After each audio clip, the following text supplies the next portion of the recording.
We're live. If you would take your seats, please, we'll get started with the evening's meeting.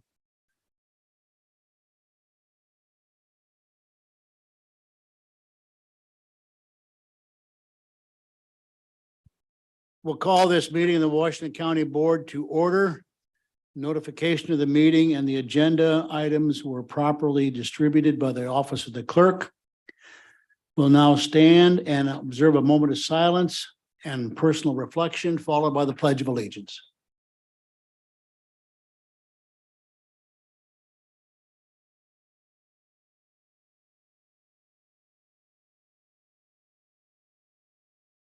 I pledge allegiance to the flag of the United States of America, and to the republic for which it stands.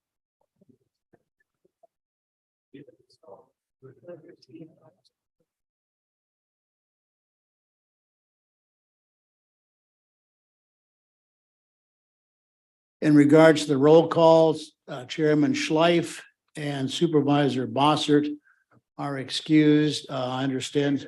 Oh, Mr. Bossert did make it. I'm sorry. Supervisor Gallitz is on his way here tonight. So I want to welcome our visitors tonight. Before we begin discussion, a couple of housekeeping things to take care of. In front of all the supervisors, you have a form. This is required on off election years when you're not running for election. It's a very simple form. Fill it out. I'm sorry. Basically sign it and date it, get it back to the clerk's office. Since you're not collecting any funding or having any committee activity this year with an election, that's a form that they need to have from you. So also, we're going to make some alterations in the order of business from the published agenda tonight.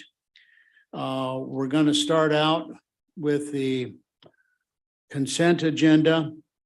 And then at the end of the consent agenda, we're going to go into reading some resolutions regarding some personnel situations. Then we're going to, when we do that, we're going to ask some people to come up to the front. And then we're going to then go into the presentation on the Samaritan Ad Hoc Committee. Will follow the discussion of Resolution 59, which is going to get moved up, such that people who are here to listen to that conversation and be part of that discussion do not have to wait for the entire evening. So there's going to be some shifting around on the agenda as such. First item of business tonight will be our consent agenda. This includes the minutes of the December 14th meeting, communication from the county board chair, and an appointment of Michael Eggleston to a 3-year term in the Veteran Services Commission. We need a motion and a second to proceed with that consent agenda. Mr. Bismalik, the second, and Mr. Samisek. Thank you, both of you. We have a motion and a second on the consent agenda. All in favor, say aye. Aye. Any opposition? None. Thank you. At this point in time, we're going to go into some of our appearances and our commendations. I'd like to ask Sarah Steggy, Mona Dickman, and Robert, correct me? No, Mona Dickman. Yeah, and we're just asking them to come up front while we're doing the others. Yes. All right, Yes. but Robert, and I apologize, Robert, It's postseason. okay. Whatever the gentleman says, I apologize. If you could just kind of come over to stand over here while we're going to do some other commendations, because we're going to make physical presentations to the three of you. And then we're going to, while the other commendations are happening, just take a seat right there for right now, if that works for you. So, Madam Clerk, do you want to go with, we're going to do the resolutions 46, 47, 48, 49, and 50, as well as the 4-H Key Award presentation to Sarah. So we'll start out with the commendation for Heidi Fellons. A motion, I'm sorry. We did a motion and a second to start. Is that it? All right, we did a motion and a second to start with the commendation. Mr. Okay. Ms. Schulteis and Mr. Hartwig. Commendation of Heidi Fellens. Whereas Heidi Fellens has contributed 24 years of loyal service to the citizens of Washington County. And whereas Heidi Fellens has chosen to retire from her present position of Accounting Technician 2 with the Aging, Disability and Resource Center. Now therefore be it resolved that the Washington County Board of Supervisors pause in its deliberations to pay tribute and to commend Heidi Fellens for her 24 years of meritorious service. Be it further resolved that on behalf of all citizens of Washington County, this body does herewith extend to her heartfelt thanks for her many accomplishments and successes. Be it further resolved that a copy of this resolution be forwarded to Heidi Fellens as a token of appreciation on the part of this board.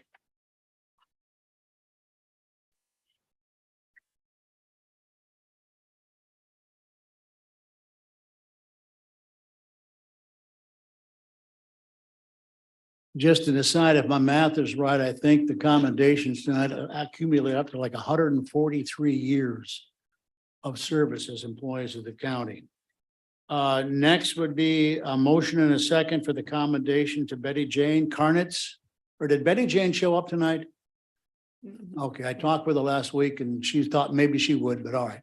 Anyway, we need a motion and a second for Betty Jane. Mr. Bossert and Mr. Kelling. In favor, say aye. Any opposed? Very good. Thank you. Would you read the commendation, Yep. please? Commendation of Betty Jane Karnitz. Whereas Betty Jane Karnitz has contributed 45 years of loyal service to the citizens of Washington County. And whereas Betty Jane Karnitz has chosen to retire from her present position of Deputy Treasurer within the Treasurer's Office. Now therefore be it resolved that the Washington County Board of Supervisors pause in its deliberations to pay tribute and to commend Betty Jane Karnitz for her 45 years of meritorious service. Be it further resolved that on behalf of all citizens of Washington County, this body does herewith extend to her heartfelt thanks for her many accomplishments and successes. Be it further resolved that a copy of this resolution be forwarded to Betty Jane Karnitz as a token of appreciation on the part of this board.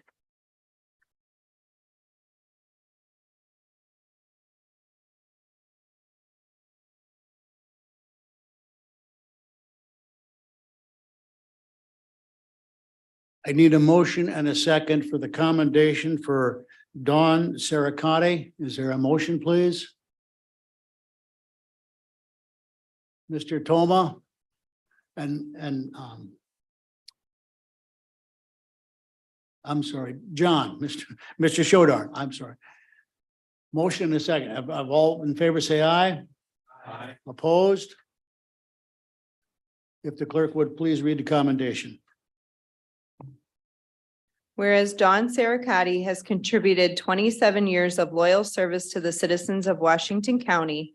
And whereas Dawn Saracati has chosen to retire from her present position of Assistant Director in the IT department with the Information Technology Department, and therefore be it resolved that the Washington County Board of Supervisors pause in its deliberations to pay tribute and to commend Dawn Saracati for her 27 years of meritorious service. Be it further resolved that on behalf of all citizens of Washington County, this body does herewith extend to her heartfelt thanks for her many accomplishments and successes. Be it further resolved that a copy of this resolution be forwarded to Dawn Saracati as a token of appreciation on the part of this board.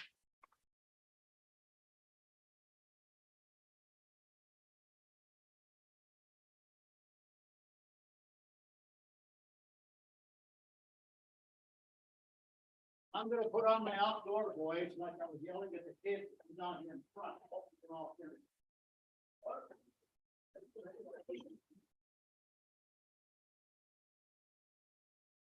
That's the one disadvantage of this new format for the meeting room. We have to come around over here to do the presentation, so we got a decent help in the background. We want to start out with a special commendation to Robert. Robert, if you would come up here, please.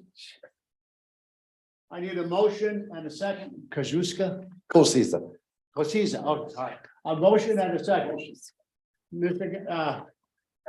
Kelly, yes, sir, and Mr. Samisik again. A motion and a second for this commendation. Would the clerk read the commendation, please?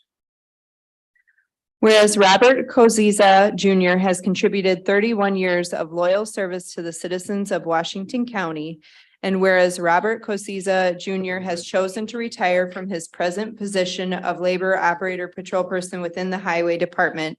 Now therefore be it resolved that the Washington County Board of Supervisors pause in its deliberations to pay tribute and to commend Robert Cosiza Junior for his 31 years of meritorious service. Be it further resolved that on behalf of all citizens of Washington County, this body does herewith extend to him heartfelt thanks for his many accomplishments and successes.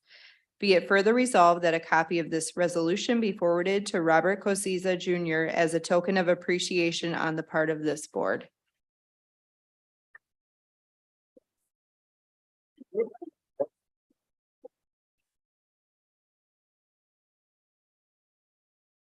We've told all three of these people they've got up to 30 minutes for their acceptance presentation. The TV cameras are out in the hallway. You go right from here out there and they'll do the interviewing out there. Robert, congratulations and thank you very much for many, many years of service. And I'll look at the camera over here. We'll get a nice picture. Very good. Again, thank you very, very much. Very well. Thank you. You're very.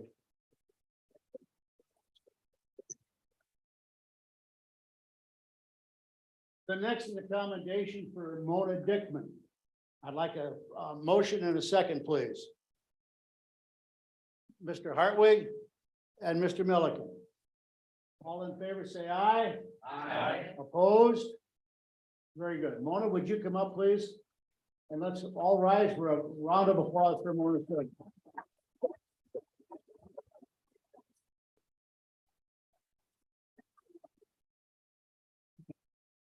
Whereas Mona Dickman has contributed 16 years of loyal service to the citizens of Washington County, and whereas Mona Dickman has chosen to retire from her present position of benefit specialist with the Aging, Disability and Resource Center, now therefore be it resolved that the Washington County Board of Supervisors pause in its deliberations to pay tribute and to commend Mona Dickman for her 16 years of meritorious service. Be it further resolved that on behalf of all citizens of Washington County, this body does herewith extend to her heartfelt thanks for her many accomplishments and successes. Be it further resolved that a copy of this resolution be forwarded to Mona Dickman as a token of appreciation on the part of this board. I got you out of order. We'll walk in.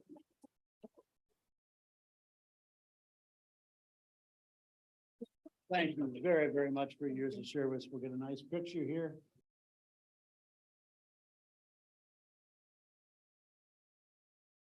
I Thank do want to say something. You go right ahead. The floor is yours. I am proud and honored to have worked with the amazing team at the best ADRC in the state. The Washington County ADRC is known to be the best, and thank you. Thank you.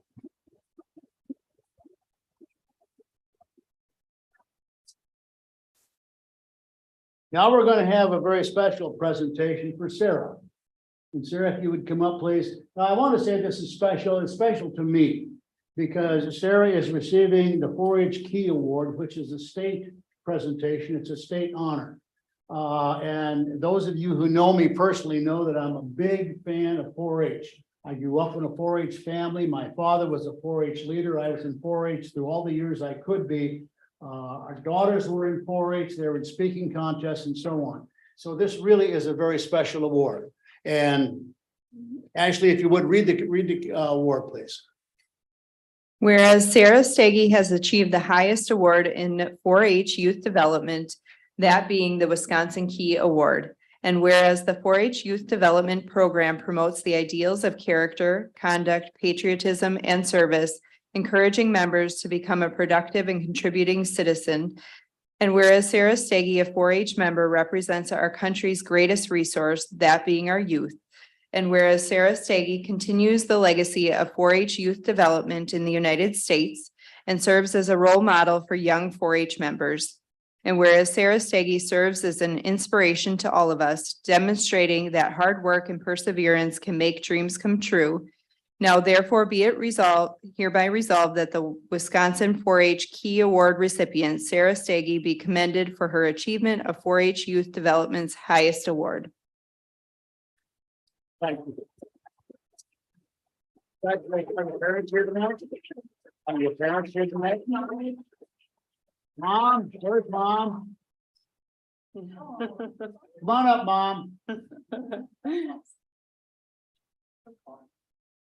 I was in 4-H all the years of youth, and one thing I never took was electricity. I wish I had. But I was in beef and dairy and other stuff, but That's so cool. here, this is for you. And come on over here. We'll get some pictures for the media and for our own purposes. Let's look at mom first. And Cindy, there we go.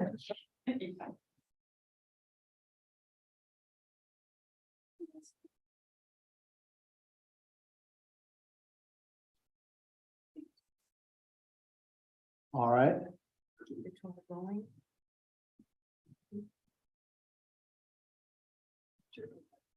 Congratulations again, and good luck to you. Thanks.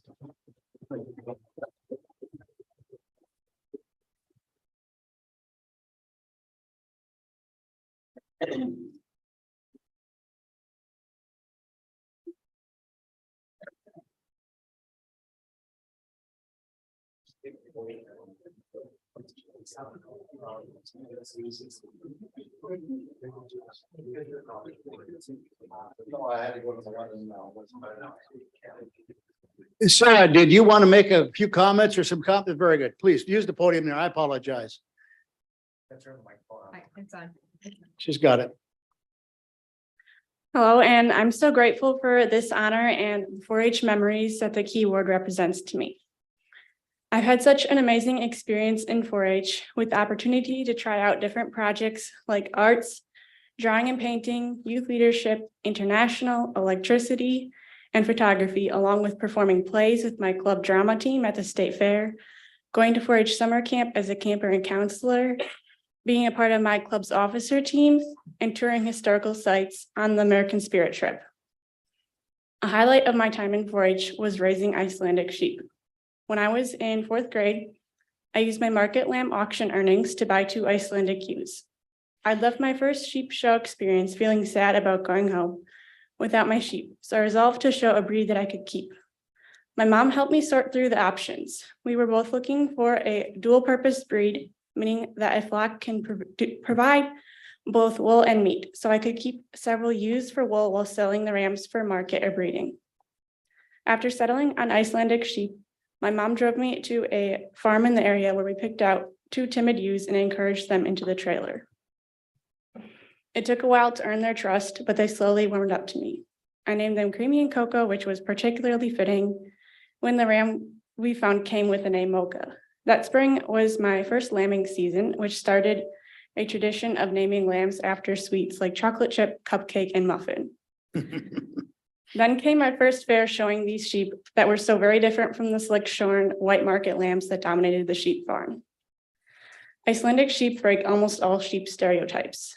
Sheep may seem to be docile, oblivious creatures with fluffy white wool. While Icelandic sheep may be fluffy, the stereotypes stop there.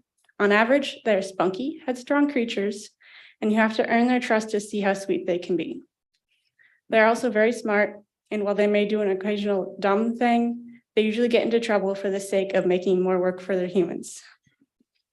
Icelandics also come in many colors. In my flock, I've had white, brown, black, silver, and even spotted ones that look like little Holsteins when they're shorn.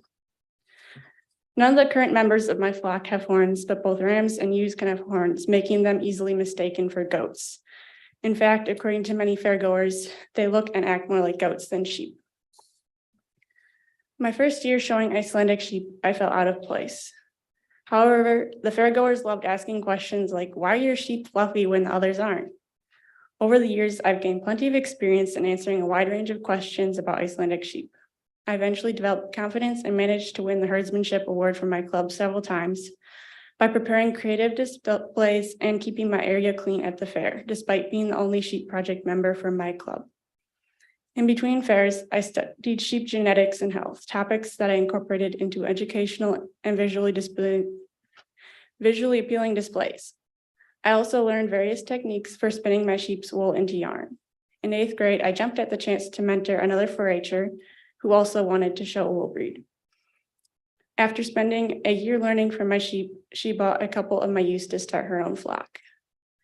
After the pandemic, I mentored another member from my club. I've since sold my last dream and now have just 9 ewes. I'll have to sell most of them soon as my mom is taking care of them while I'm at college. However, my sheep will always be part of my story. Whenever I tell people I have Icelandic sheep, they get excited and want to know more. And my professors often ask me to write about them. For me, Icelandic sheep helped me find my spark, and they became such an important part of my story. 4-H isn't just about showing animals. It helps youth build their stories by uncovering their passions and teaching them life skills. Besides helping me find my love of Icelandic sheep, 4-H showed me how to appreciate others' stories. I've been honored to witness the special stories of 4-Hers, enthusiastic campers and counselors at 4-H camp, talented artists and musicians, determined leaders in the form of club officers and wildlife enthusiasts. I have been in the creative writing project since 3rd grade, which helped me channel a hobby into a career opportunity, as I'm now majoring in creative writing at Lakeland University. Being in 4-H has helped me see that differences are just a part of what makes our story special. And the unique 4-H culture fosters a cohort of youth that is skilled at embracing their own stories and appreciating the stories of others. Thank you.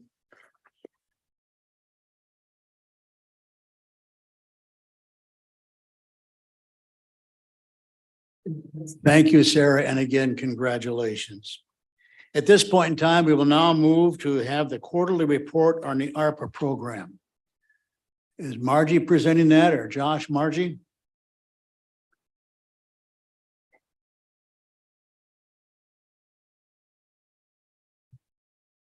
Good evening. So everybody received the one-page quarterly update in your packets. There's nothing that's really new or unknown, I would say at this point.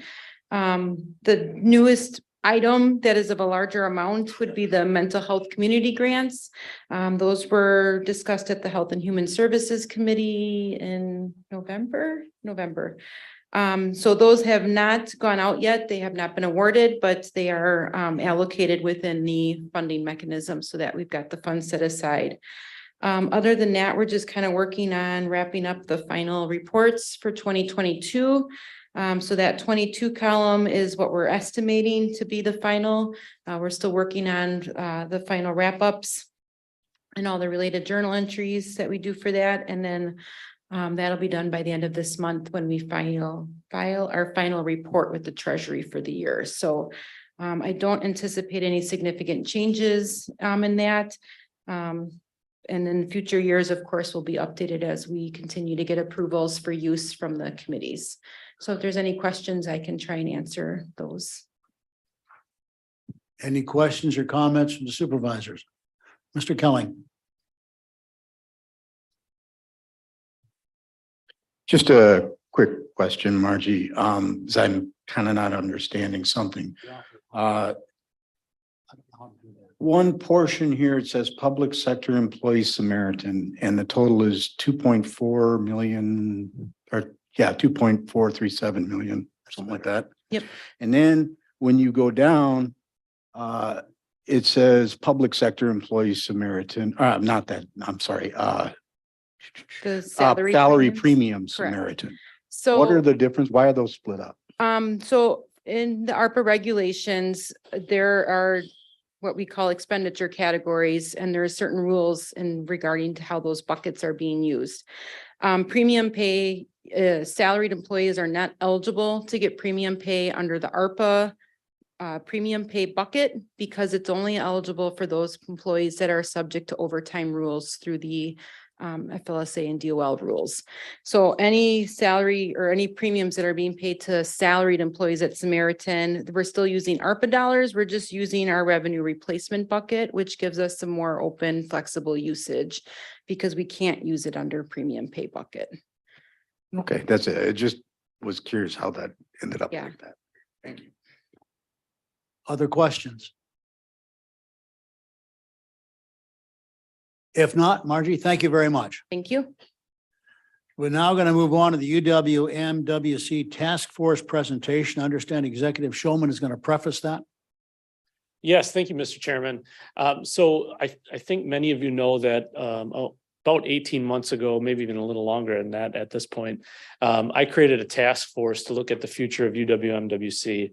And many of those of you who've been here more than one term or beyond your first term know that we've been having a discussion really since the second regionalization of the two-year campuses, which brought us under the UWM. We've been discussing what the future is going to look like, and particularly looking at it from the perspective of I believed from the day that consolidation happened, which is now almost 5 years ago, that the setup that they have is completely unsustainable. We've seen that come to fruition with our colleagues over in Richland County, where they've seen what in essence is a closure, although the UW is not calling it that. But we have been working on this through our task force for the last 18 months and really in earnest for the last several months. And so in order to give you a more detailed briefing in just a handful of minutes, I asked the co-chairs of that task force, Mr. John Trinas and Mr. Paul Stengel, to come and give you a little briefing and maybe answer any questions you might have about the work that task force is doing as we speak. So with us tonight is one of the co-chairs, Mr. Paul Stengel.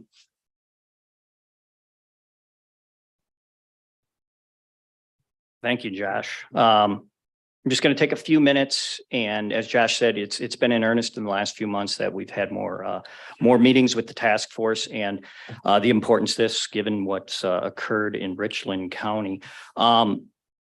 What I'm going to do is I'm going to just read you the mission that the task force created, and that'll give you an idea of what direction we're heading in our fact-finding mission at the beginning here. So our mission is to develop a plan of action that empowers the current Washington County satellite campus of the University of Wisconsin-Milwaukee to reinvent itself and become a sustainable college that strives to attract talent to and retain talent in Washington County. We've got a lot of sub-bullets under that, which happy to share with you. But in essence, that's what our mission is, and that's the path we're taking. So to date, a little bit on the task force. We've got a great group of members on the task force from the community, along with participation from UWM, MPTC, and we've had some legislators that are participating in our meetings, which is helpful and will be helpful as we move down this path. And I did forget we have K-12 members on there, which is very important too. So to date, we've had 4 full task force meetings in the last 2 months, one to create the mission. And then on this fact-finding adventure that we're on, our first meeting consisted of kind of getting the present tense of what's occurring and what has occurred at the Washington County campus, along with a little information on MPTC. We discussed the finances on the county's participation in that, UWM, and the state's participation in that, both at the Washington County campus and MPTC. And this week we had a very nice presentation from the K-12 districts, which are active participants in this discussion, on what their utilization or interaction is with the campus, and what they're doing internally for not only college credits, dual credits, and a variety of paths for students. It was an encouraging presentation. So right now we're in a fact-finding mode. We've got 4 more meetings scheduled in the next 6 to 8 weeks, which will cover another important constituent in this, the employers, and their interaction with the campus and MPTC. We're going to hear about what other states are doing from a consultant, and other options. We're also going to hear from a panel of students that have attended or are attending Washington County or MPTC or other dual credit programs here in the county. And then one final meeting on extracurriculars, athletics, and other student life activities, many of which don't exist after the reorganization that the county executive mentioned. So that's our mission. That's where we are right now in the fact-finding stage. In the end of this, our goal is to create a white paper of our findings and our recommendations. I don't know what those recommendations are going to be at this point. I think we're driving in a variety of directions here, but it could include legislation. Obviously going to include some involvement from the UW system, from other educational institutions likely, but that's our goal. And that'll be forthcoming in a couple months or more away. But right now we're in a fact-finding mode. I'm happy to answer any questions. I went pretty fast there. Any questions from the supervisors?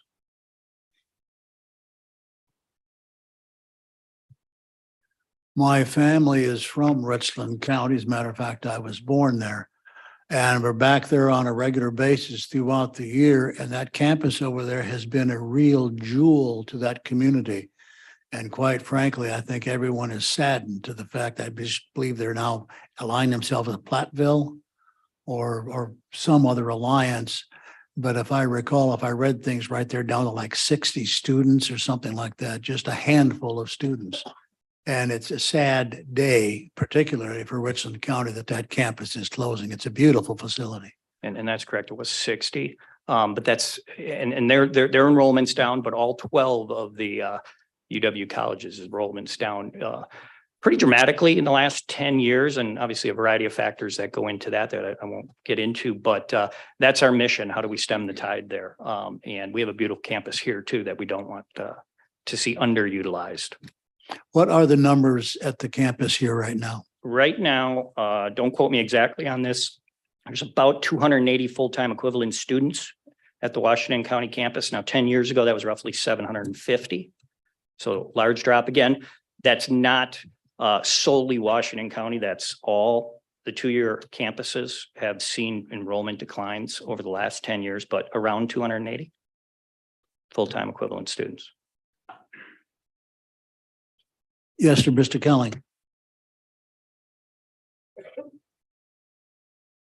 You got him. You're live, sir. I imagine in your course of your work, you're in, probably have knowledge of the technical schools. Are they suffering the same fate? Is enrollment down with them, or is it up, or do you have any idea on that? It is down, and we do have participation from Moraine Park on our task force, at least participation in our meetings, and we're getting some information from them. But in general, not all of them, but in general, the tech schools are seeing an enrollment decline on a full-time equivalent basis also. Okay. All right, that's it. Thank you. Sure. Other questions or comments? If not, thank you, sir. Thank you. We'll now move on to the action items.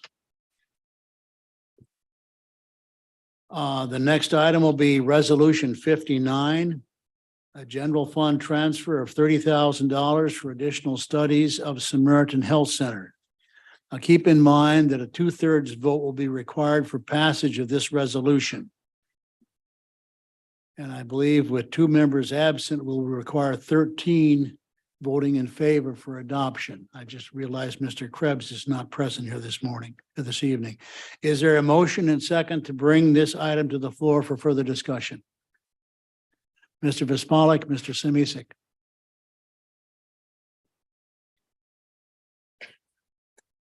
Executive Showman, are you going to preface this with comments or Yes, Mr. Chairman, with your permission. please? So thank you for the opportunity to talk to you about this issue. And then I'm going to depart for the evening. It's my youngest son's 15th birthday. So please bear with me as I go celebrate his birth. But I did want to give you a little bit of a preface for how we got here at this moment with this particular issue. Because the policy question is really twofold. I credit Supervisor Bossert with bringing the issue forth to the executive committee several weeks back. He and I had a conversation a few weeks before that about the idea and exactly kind of what he was ideating, for lack of a better word. But what happened at the executive committee really, from a very technical perspective, was Supervisor Bossert brought forth a suggestion to have some additional research done with a consultant. Okay, and in particular, I'd like to talk about the history of Samaritan holistically, a conversation that I just had with former Chairman Miller and how it relates to the request that Supervisor Bossert's putting forward and what I believe the policy question in front of you ought to be. So if you go back to the very beginnings of Samaritan, we have, and Washington County, we have been in the long-term care business in some way, shape, or form since the inception of the county. And all of that changed drastically in the 1960s the dawn of the Great Society and Lyndon Johnson, Medicare and Medicaid as we know it today. In the 90s, I believe, or maybe late 1980s, and this is where my conversation with the former county board chairman, Ken Miller, is so important. A very similar conversation to the one you're about to have today occurred. And it was as regard to the fields, as we know it, the CBRF and the RCAC. And my conversation with him the other day was in regard to why did you contemplate going into CBRF, community-based residential facility business, and the RCAC, residential care apartment complex. And his answer to me was that at the time, the skilled nursing facility was experiencing relatively substantial losses. I don't know what that meant at that time, but that's about how he framed it. And he said that the feeling on the board, and of course it was a contentious discussion, but the feeling on the board was these two business units could offset losses in the skilled nursing facility. Now, mind you, if you go back to the beginning of time for Washington County, when we started in long-term care, the old poor farm, as they called it, maybe days ago, days gone by, it's always been property taxes that had subsidized. Well, that hasn't been the case really since that county board, whenever it was in the late 80s or early 90s, made the decision to go into the RCAC and CBRF. And former county board chairman Miller said it was very much part of the discussion and decision that they were going to get into this clearly private sector business, but that they wanted to make sure that the skilled nursing side could stay afloat. That has worked for the better part of 30 years. Up until COVID struck, basically Samaritan has held its own along with the fields. The skilled nursing facility would lose money on an annual basis, and that would vary. And the RCAC and the CBRF would make money. And sometimes they'd be up and sometimes they'd be down, but generally speaking, it was holding its own as designed almost 30 years ago. When COVID happened, that has completely stopped. In the last 3 years, our best estimates right now are that cumulatively, we have lost about $4 million. And our current estimate for 2022, which is still just an estimate, is somewhere between $500,000 and $750,000 a year it is losing. And so I believe, and I trust Supervisor Bossert will introduce this question from his perspective, but I believe the policy question in front of you kind of goes back to that same one that was contemplated back in the 80s and the 90s. As you go through this discussion, what we are finding both in the ad hoc committee and I think the work of the task force was, how do you offset those losses that are here today and almost certainly going to be here tomorrow, no matter what the future of Samaritan is? The policy question for you today, though, is a very important one. What you need to understand about what happened at the executive committee is Supervisor Bossert did his due diligence, had a document prepared that he handed out to the executive committee. And as things used to be before I was with the county, there was a lot of discussion and confusion, but trying to do the right thing to make sure that this discussion about the future of Samaritan gets handled appropriately. The numbers might not have been exactly right. And the issue that was immediately at hand was a little bit different than the one that was being proposed, but everybody's heart, I think, was in the right spot. What the executive committee ultimately approved was the original request for $19,000 for Wipfli, our financial consultant, to do an analysis on all of the different options in front of us and give us a 3, 5, or 10-year kind of analysis for what types of expenses can we expect for all the different options. So you, as a county board, ultimately, and the work of Supervisor Gurath's ad hoc committee, can analyze those different choices, both short-term and long-term. That got approved. In all the confusion, what didn't get approved, what the executive committee voted down by a vote of 4-1, was the proposal that Supervisor Bossert was bringing forward, which again is very similar to what happened about 30 years ago. Except now, instead of CBRF or RCAC, it might also include things like independent living or perhaps low-income housing, or maybe simply expanding CBRF or RCAC. It's important for you to understand that history, I think, in order to make the decision about what the next 25 or 30 years looks like. And I say all that and I give you all of that history before I depart to put it to you this way. I know that it was very frustrating for executive trying to wrestle with a really big policy issue with just the 5 of them and ultimately voting it down. And if all things were held the same, that issue would have died right then and there. Executive committee's 4-1 vote would have stopped that decision in its tracks. In my subsequent decisions with the county board chairman and others within leadership at the county, I felt it was very important that this agenda item today, not just the timeline extension that was originally requested by the ad hoc committee chairman, Gurath, but also the resolution that's sitting in front of you today be considered by this body, not just the 5 executive committee members, although you will certainly elect them. This is a much larger policy question than just 5 people, just like the county executive shouldn't make on our own.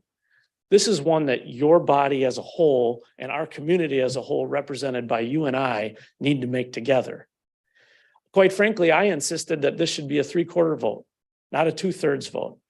And in discussions with the county attorney, I lost that battle for good reason. But the bottom line is, whatever you decide today, when the board has to make a decision about building something in the future, the only way you can do it is irrelevant of the county executive. It will require a 3/4 vote of this body. And if you can't get a 3/4 vote through for this 30,000 or 40,000 or 50,000 or whatever the number you decide is to do a study on the same type of decision they made 30 years ago, then you shouldn't even try to begin to have a discussion about what it's going to look like next. This is a very important decision. I hope that you struggle with it the way that I think executive committee attempted to in a relatively short time, just having something handed to them that night. But as you contemplate that resolution, no, yes, you're deciding about a resolution, but what you're really deciding is the same type of thing that they contemplated 30 years ago. Do we expand our business units? Do we get into some things that, generally speaking, the private sector does, so that we can continue to provide a smaller component, no doubt, for what county government is here for? And that is those Title 19 beds, which today is hovering right around 50. And even in the proposals to build new would still be right around 50. So I ask you, I plead with you to have this discussion as a body, thinking not just about a simple 2/3 majority general fund transfer, but think more holistically about, is this a business that you want to be in? And I don't mean skilled nursing. I mean, do you want to expand the business units? Do you want to have more competition with the private sector in order to offset those losses? Just like they made the decision 30 years ago today. Of course, a million things have changed since the late 80s and early 1990s. And I'm sure you'll all discuss what those are. Lord knows Supervisor Gurath and her committee are. But at the end, please keep that much bigger policy question in mind. I think Supervisor Gurath mentioned at her ad hoc committee meeting earlier this week, the gravity of your decision can hardly be understated. Well, I would argue to you, no matter which way you decide tonight, it can't be understated. If you decide to stay in this business and expand into the private sector competition, that's a large decision. And if you decide not to, that's a large decision. When you make that call, there are a lot of people, some of them behind me, hanging on that decision and what it might mean. And I ask you to think about that while you contemplate and discuss and deliberate. Thank you, Mr. Chairman, for the opportunity, and I wish you the best in your deliberations. Thank you, Mr. Executive, and happy birthday to your son. Mr. Bossert and Ms. Gruth are standing by. However, before we turn the mics over to them, I do have a letter here to read from our county board chairman. Hello, fellow supervisors. I'm sorry I'm missing this meeting, but my wife and I are on a vacation we had booked long before I was elected chairman. The issue of us competing with the private sector is one that bothers me, and I know it is troubling to many of you as well. And after considerable research, I'm convinced that the private sector senior care facilities in our area are able to meet the needs of our senior community. As a result, I have no appetite for enlarging our footprint and building new facilities. The ask tonight for additional funds simply takes us further down this path that I feel we should not be on. For that and several other reasons, in parens, staffing is a very critical part. I would vote no on additional capital through architectural studies, et cetera. I am not present tonight. As I am not present tonight, my absence is essentially a no vote. I urge any of you to share my concerns to also vote no. This doesn't mean I will turn my back on Samaritan. It only means I definitely do not want to enlarge it at this time. Thank you, Jeff Schleif. With that, we'll go to Mr. Bossert. I believe we will turn your microphone on. It's on, sir. Yes, sir. All right, I want to thank you, Vice Chairman Mary. Want to thank everybody who hopefully read the one-way communication I sent out earlier this week. So I will not reread it verbatim.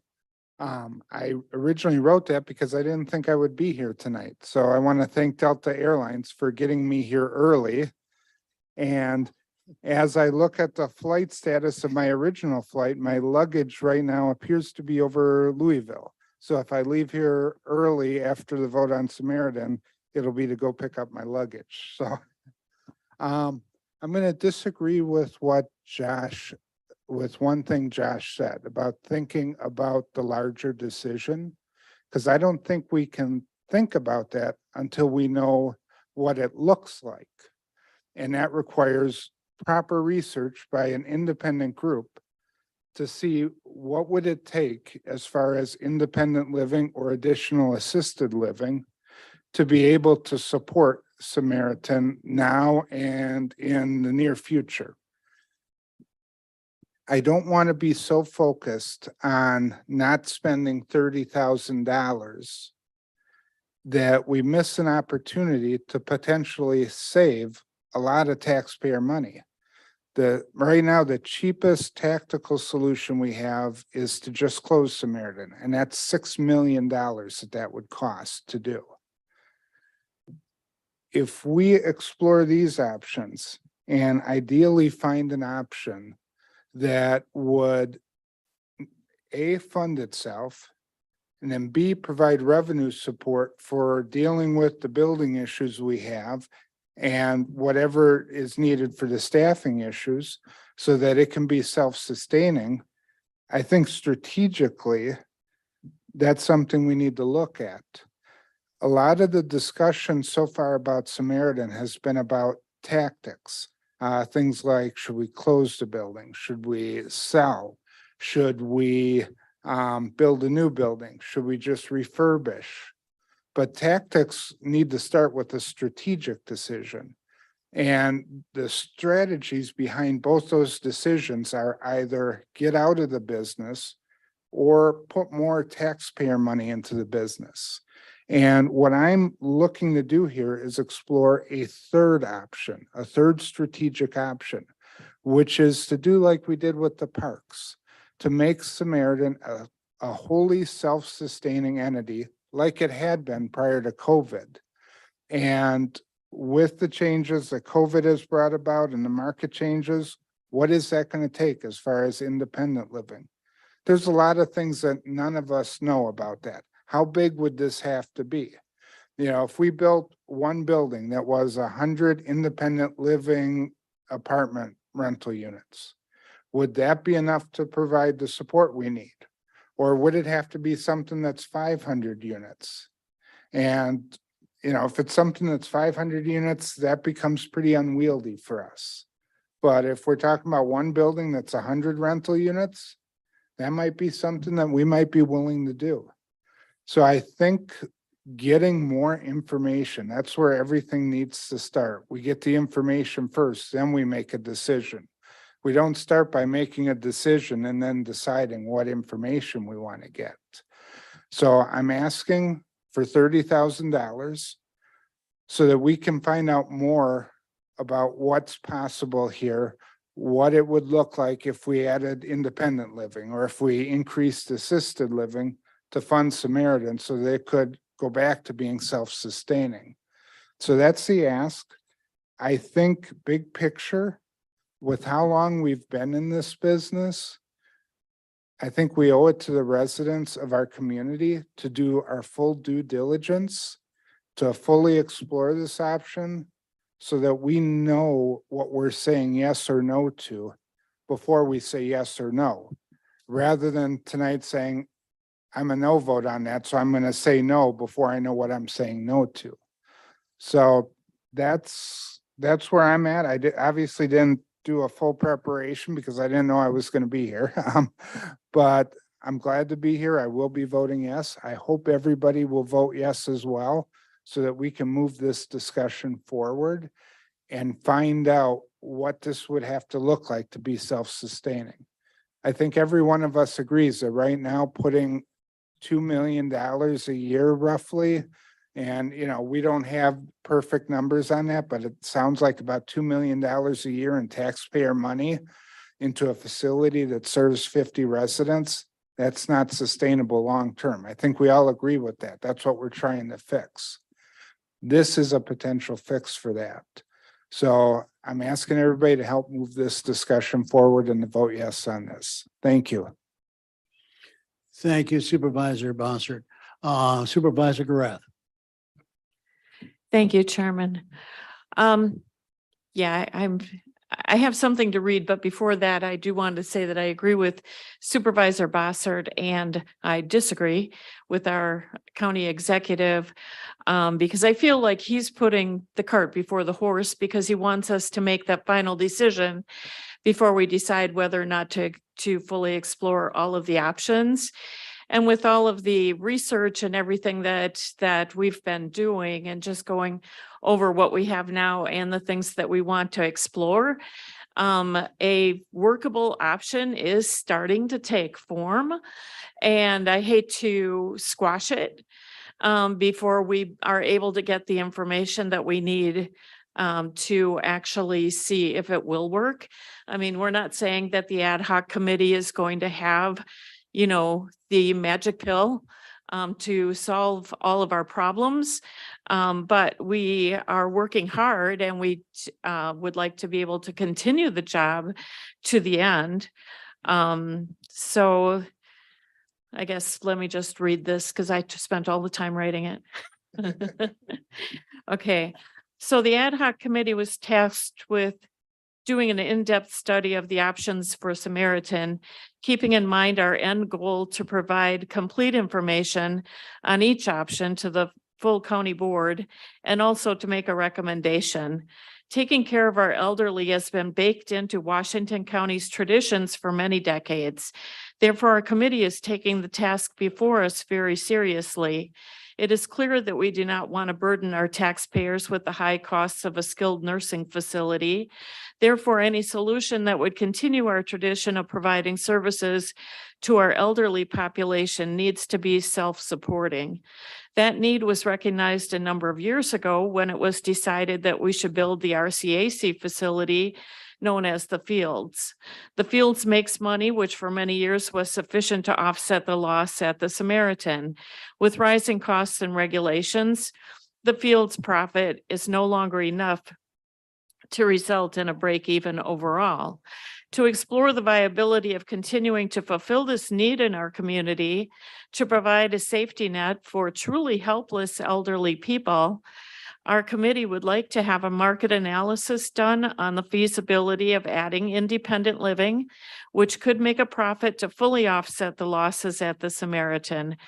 We don't feel as though we are doing justice to this task if we are not able to explore this additional option, which may have the potential to not only offset the losses, but give us a cushion for the unknowns of the future. Our research has also led us to consider three options where we would need architectural services. First, the option of staging using the current new build design plan. So basically phasing it in over time. And that design is flexible between skilled nursing and CBRF. With the changes in how things seem to be going across the country where they're phasing down skilled nursing and increasing assisted living, we would have that flexibility. Second, Monroe County recently built a facility, which is a different design than ours.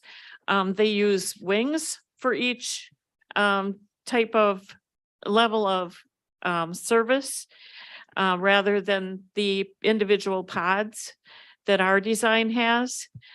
So they built more square feet for less money. So we do want to look at that design and see if maybe that would be a possibility to save money. Then the third architectural ask would be that we get a quote on a modern style floor plan. That is what we are calling our plain Jane model. It would be a one-story building. However, it wouldn't be as flexible between skilled nursing and CBRF. That would be the offset, and we're expecting the cost to be lower or lowest of the options we're looking at. So if the market analysis for independent living comes back favorable, then we would just want to get a rough estimate from an architect on what the cost would be to build. So basically, we're expecting Whipley can do the math for us or the formula to determine how many units we would need. And like I said, I personally would like not just a break-even scenario because we don't know what the future holds. I'd like it to be a profit so we can have money that we can set aside for the unknowns of the future. Or if everything is really great going forward, possibly a building fund for expansion. So in addition to the request for money, that would also bring us to a request for an extension of time. We're requesting a 3-month extension, which would take us to the end of April with the county board presentation in May. If we can accomplish everything sooner, and we will try to, we will not use the full 3 months, but we would be dependent on some outside parties here. So we want to give them enough time to be sure that we can get this done. And with a decision as important as this one, I don't want to be penny wise and dollar foolish. I mean, the ad hoc committee was created to explore these options. So to cut it short now saying, hey, do we really want to be in this business? Maybe we should just stop now. I don't think it's really fair to the ad hoc committee or to the citizens of the county. In addition, the decision we ultimately make will affect not only the present people that we have in the facilities, but it's going to affect future Washington County residents.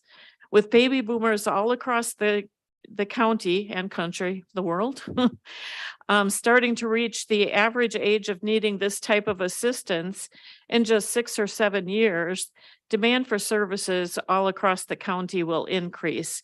So if we have open beds across the county now, we won't. In 6 or 7 years, the demand is going to be increased by that time. So we need to consider that. So for these reasons, I feel we should be thorough in doing our due diligence in this matter at this time while we have the opportunity. So I'm asking that you vote yes to the resolution and allow us to finish the job to pursue these potentially very viable options. Thank you. Thank you, Supervisor Grath. Supervisor Gallitz.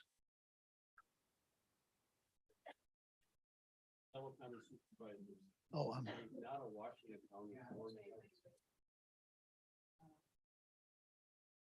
Okay, you're on. You're live. Thank you, Chair Mary. Fellow county supervisors, it is not a Washington County Board strategic priority to solve for the Washington County taxpayers' burden for the revenue shortfall as a result of the current Medicaid reimbursement schedule for skilled nursing healthcare. which is provided within Samaritan. The resolution before us to provide funding for additional studies for the future of Samaritan purports to do just that in exploring the feasibility of expanding existing residential care apartments and or community-based residential facilities with an expressed intent of using the potential revenue gained from those expansions to subsidize the losses incurred by Samaritan for skilled nursing care, which is due to the flawed reimbursement schedule. The burden to resolve the Medicare funding crisis lies with our state and federally elected representatives as they made the mess, and it is unrealistic for Washington County to try and fix it. I encourage county residents to contact their state and federal representatives and tell them they need to act on our behalf.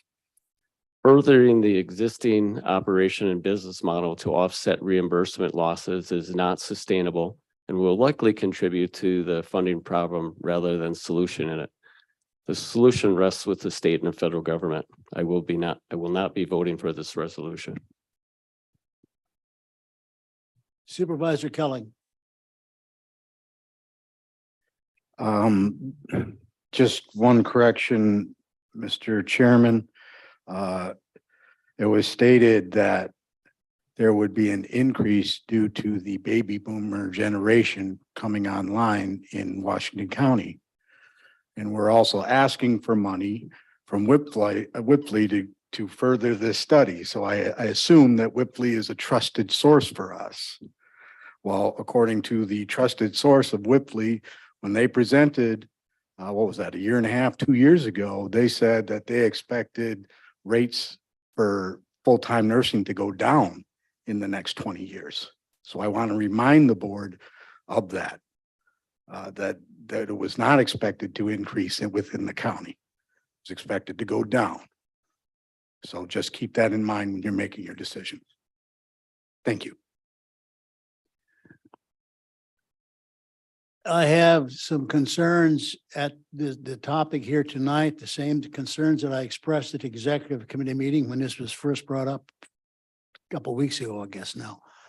At some point in time, this county board has got to make a decision. And we cannot just, I hate to use the term, kick the can down the road, but that seems to be what we're doing. Yes, there are some ideas out there that are being floated around that could perhaps have some potential. We thought the same thing existed with the Cedar facilities west of town. Then we thought Lasada was going to work. We know that there are some other background negotiations going on with other organizations. I'm concerned that if we don't set a deadline, which we did last year to come to the end of January, now the group realizes that, hey, it is not going to be done yet, that we've got to quit looking for something down there that may happen in the future. We have to, I feel, at this point in time, make a decision based on the information that we have now. We can't keep wondering what if and what if and what if. We don't know, but what the political organizations in the administration now or in the future may come out and say, hey, we want to put real emphasis on providing care, nursing care for the baby boomers, which as Mr. Kelling has pointed out, yeah, the numbers are there, but they're also going to start declining very, very soon. I know I'm part of that group. I hope I'm not declining that fast, but I'm part of that group. But the numbers are not going to be there that I feel to support long-term. And I don't understand how we feel the county can support a multi-million-dollar project. We're talking tens of millions of dollars to take care of the caring needs for a few dozen people over the next 20 years. I can't see how we can justify that. Now, I've said my piece. Are there other comments or statements from other board members or other questions? As Executive Showman says, this is a big decision. And we're not deciding one thing or the other tonight, other than do we want to put $30,000 more into more discovery, more exploration by Whipley? That's the question up before this group right now. So are there any other comments or questions?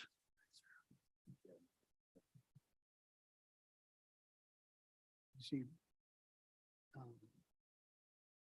Mr. McCulloch. Thank you, Chairman Mary. I wanted to, to echo the comments both, that Jeff Schleif had given, and Brian, and you, Carol, a couple things that I just wanted to observe on this, and this is it's a difficult decision, and I have a ton of respect for Chris and for Linda and for Pam and everybody on the ad hoc committee that's put a lot of time and the effort to into this. There are some demographic changes that are coming in our country that I think people have a hard time grasping or want to think about. There are going to be far fewer people. The population of our country is going to contract quite a bit. The population of China is going to contract by over 50% in the next 25 years. It's astounding. And so many of the things that we're talking about, these expansions, we can talk about them, but you have to have people to manage these things, to be involved in it.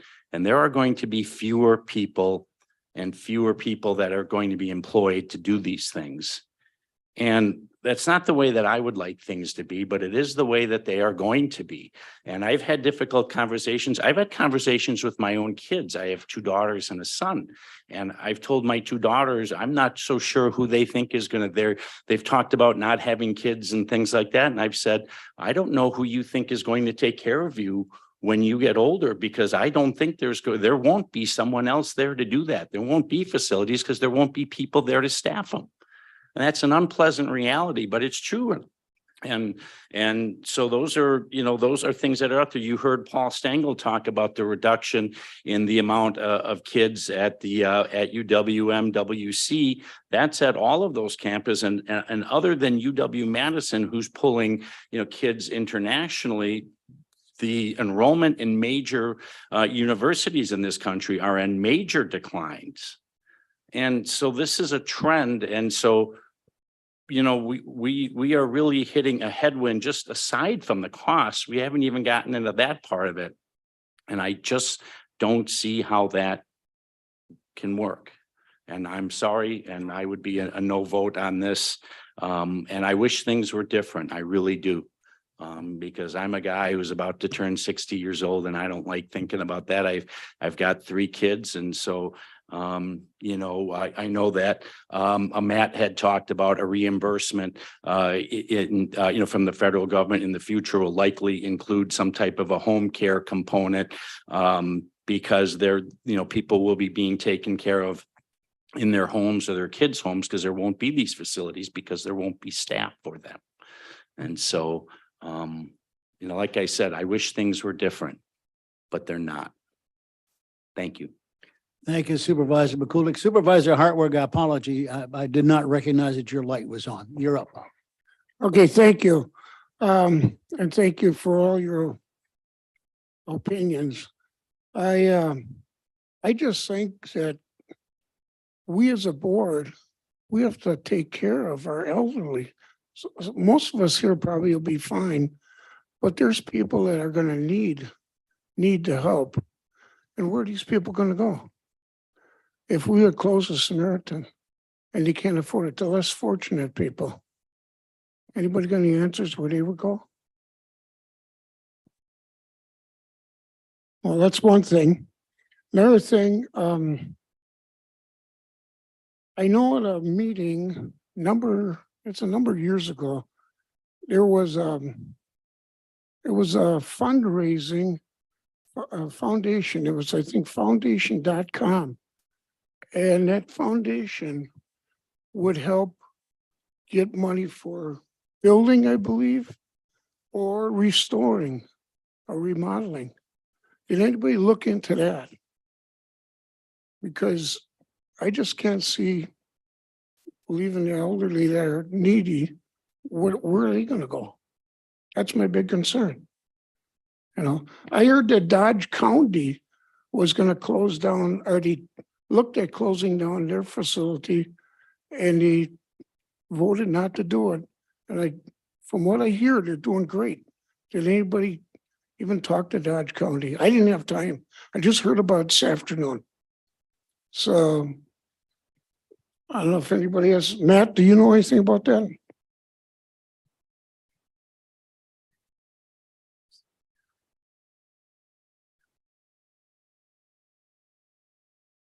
I have not contacted them. What do know is that they are bringing in staff from a foreign country to help with the staffing issue. Okay. There was another thing I was gonna bring up. I can't think of what it is now, but I don't know, this is what I know, the 19,000 on the study, how much do we use it at 19,000? Maybe Linda can answer that. I don't know, but Matt might know.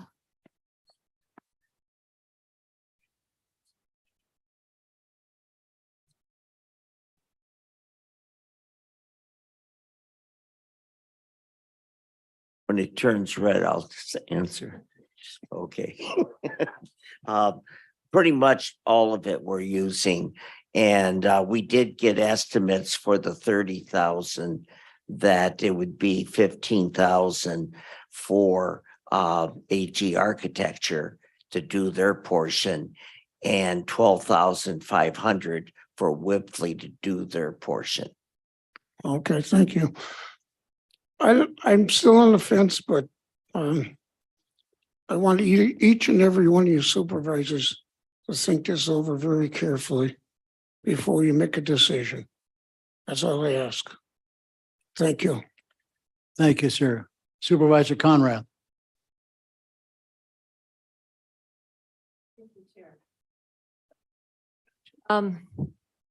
I would like to start to say that I expected, I think we all did, all strategies, all options to be explored. And thus, this is a no-brainer.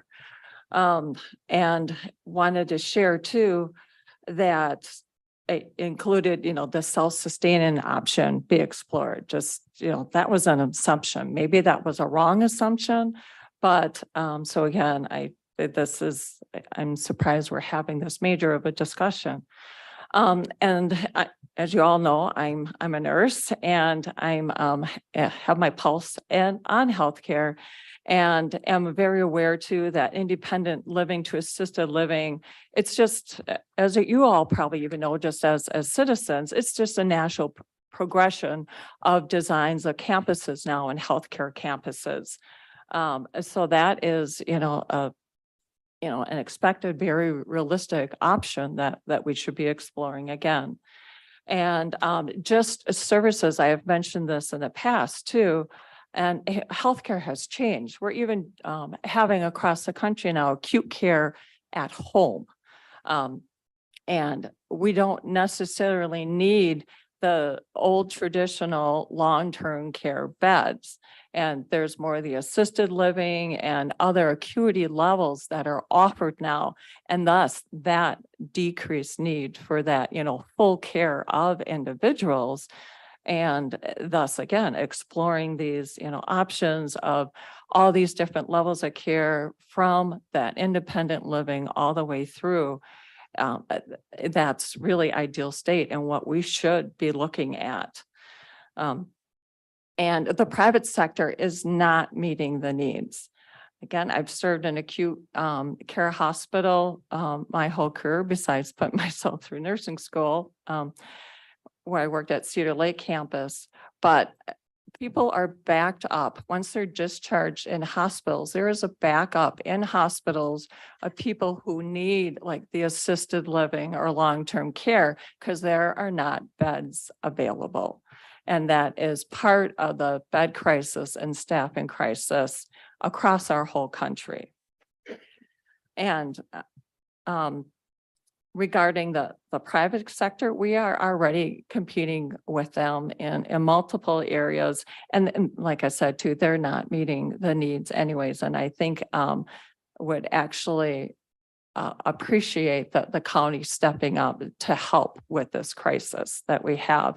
And it'll be an ongoing one. And yes, our government did help create it but why don't we, help try and fix it at least for our own community? And regarding staffing, staffing has been an issue since the 80s when I became a nurse. There were sign-on bonuses and things. Yes, right now it's at an extreme. It's very heightened. And you speak of like Dodge County having nurses, staff from other countries.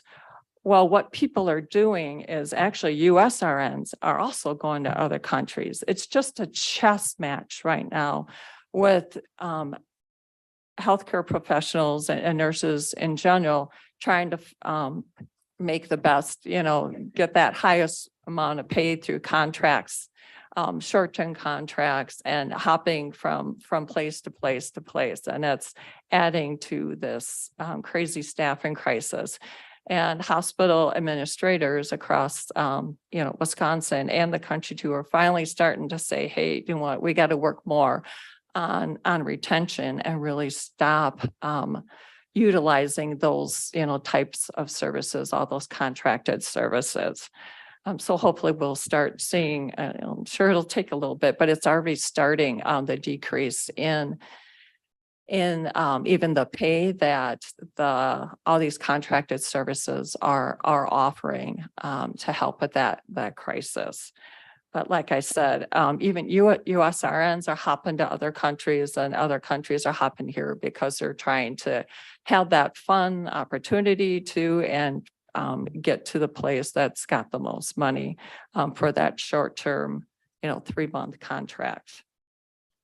And would like to end too, like I have shared this all along, I believe that we need to care for our community across the lifespan. But thank you.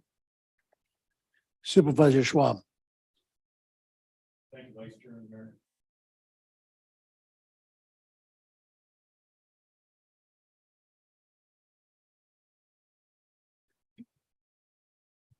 Thank you, Vice Chairman Mary. I too share concerns about competition with private sector. When we confiscate money in taxes from citizens to support another small group of citizens and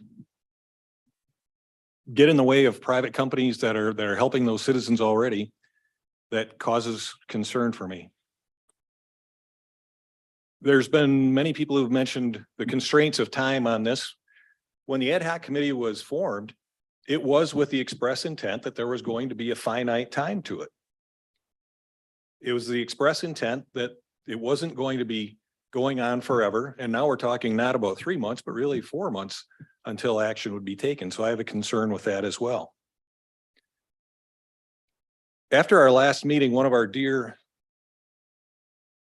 members of the gallery came up to me and said, well, what do you think about the Samaritan Home? And I said, well, I really need more information. And then she continued to say, well, you can't go to church on Sunday or to synagogue and then not have compassion the rest of the week. And I agree with that. But I will say, if the Samaritan Home is the only form of compassion that we're allowed to have, then that's a problem. There are other forms of compassion that we might have that might be viable. But as long as we keep focusing on the status quo and pursuing the status quo, we won't be focusing on other ways of solving the problem. And it's my opinion that as long as we continue down this road and exploring this, that's what we're doing, is focusing on the status quo rather than looking for truly viable options. One last thought. When you think of the name of the Samaritan Home, Jesus told the story of the Good Samaritan, right? The Samaritan didn't lobby government to take care of his neighbor. The Samaritan went and did it himself. As we look at this, maybe it's important that we look at ourselves and see how we can help as individuals rather than relying on government to do it. Many of the problems that we have, many of the social problems that we have were caused because government got so involved. The destruction of the family. When we look to government to solve problems like this, instead of looking to see how we can solve them ourselves, it's my opinion that creates further problems. So I think there are options out there. I think focusing single-mindedly on ways to keep the present option going is a problem. And as we go forward, if we look at new buildings, I'm concerned that if our existing building wasn't maintained, building new ones that might not be maintained in the future isn't the answer either. This is a tough question, but doing the right thing is never difficult. And it's important that we do the right thing, not just for 40 people or 50 people, but for all the residents of the county as well. Thank you. Supervisor Krieger Gunter. I think that tonight, a lot of people are thinking that this is their final decision, when in fact, the ad hoc has not given their report. We're looking for additional information. I don't understand why anybody would not want to have that additional information. To me, it seems as though you've made up your mind. It didn't matter to you what they came up with. I was particularly concerned that someone said they distrusted our accounting consultants. We've never distrusted them before. They may very well come back with something that says it's not sustainable. And then we'll know that our decision is a good one to close the Samaritan. But without that information, we don't know. I'm also concerned that people are saying this is for only 50 people. No, it's 50 people at a time. Over time, there's more than 50 people.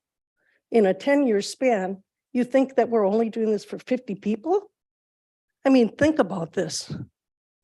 I don't understand anybody saying no to information.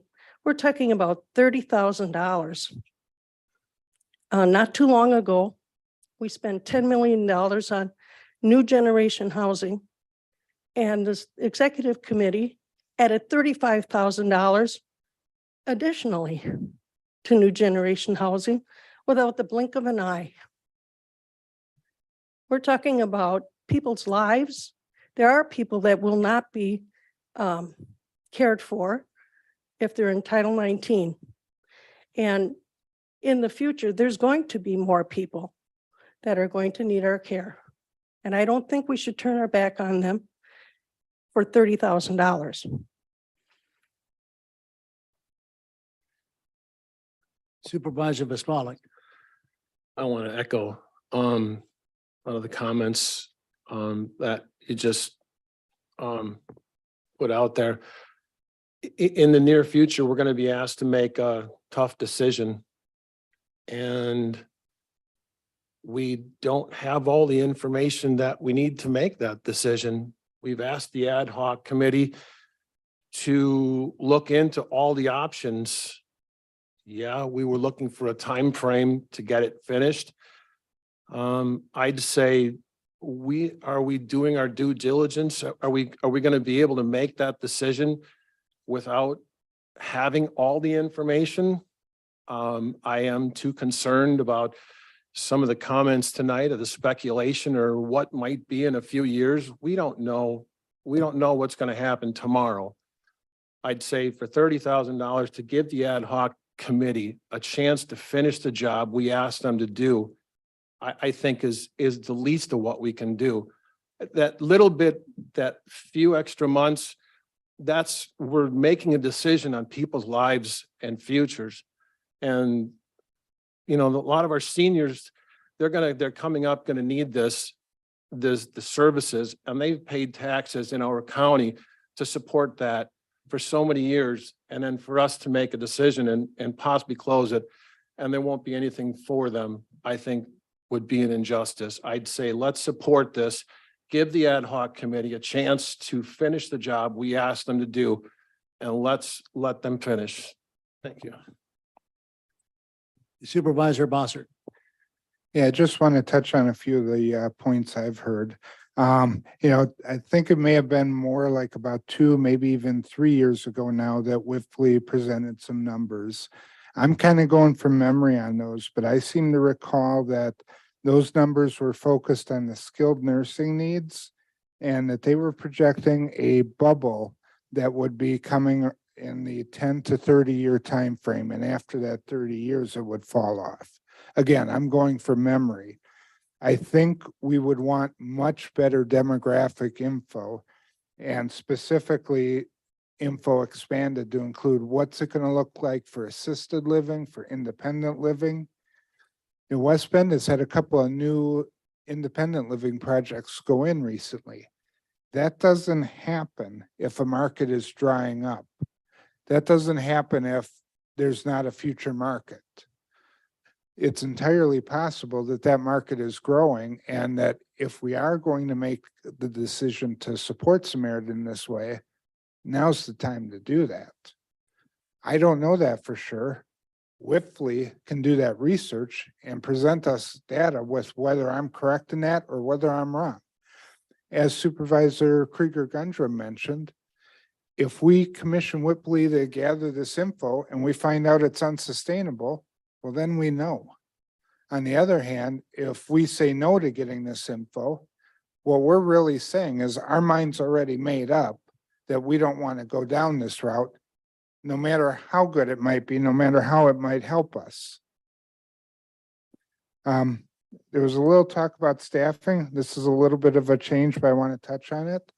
I've been recently hearing reports that the unemployment rate is starting to tick up. That's going to alleviate that staffing stress that we've been experiencing. Also hearing that the economy is slowing down, that we might go into a recession. Normally with a recession, that also causes the unemployment rate to go up. That's also going to alleviate some of that staffing pressure, potentially. That would also be something Whiffley could look at. I hear a lot of concerns about whether or not we should be competing with the private sector, but we need to face a reality. If the private sector was willing to step up and meet their social responsibility for Title 19 residents, we wouldn't need Samaritan. Those people would already be taken care of by the private sector.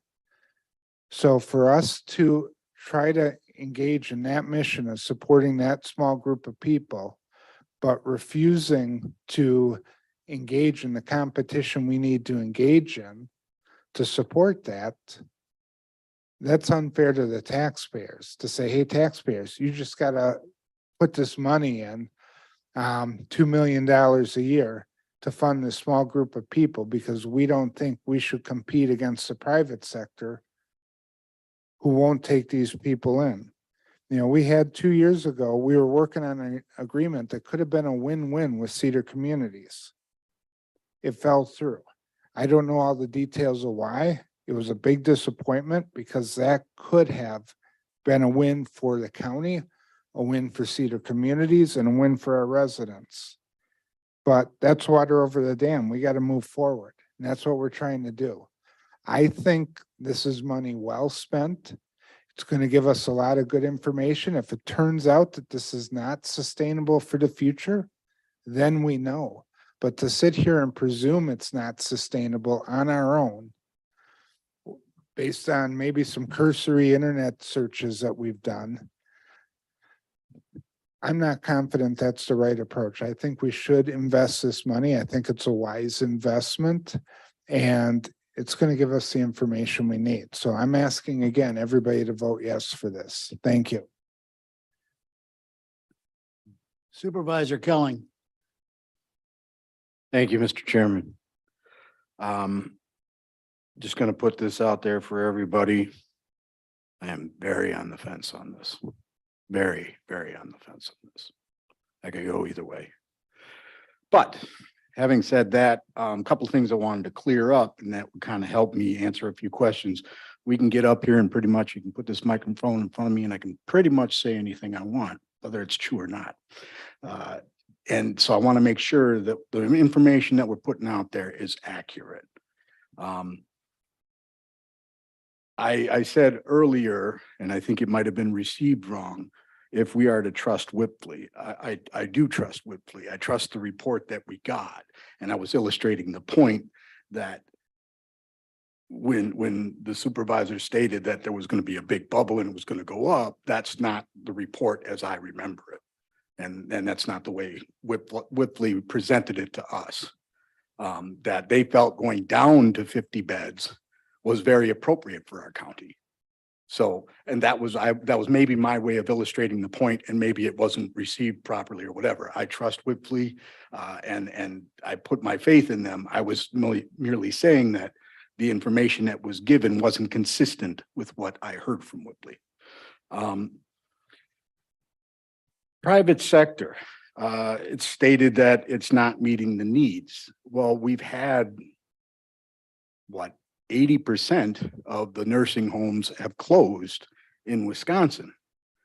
So that doesn't make sense to me. If that's happened, where are all these people?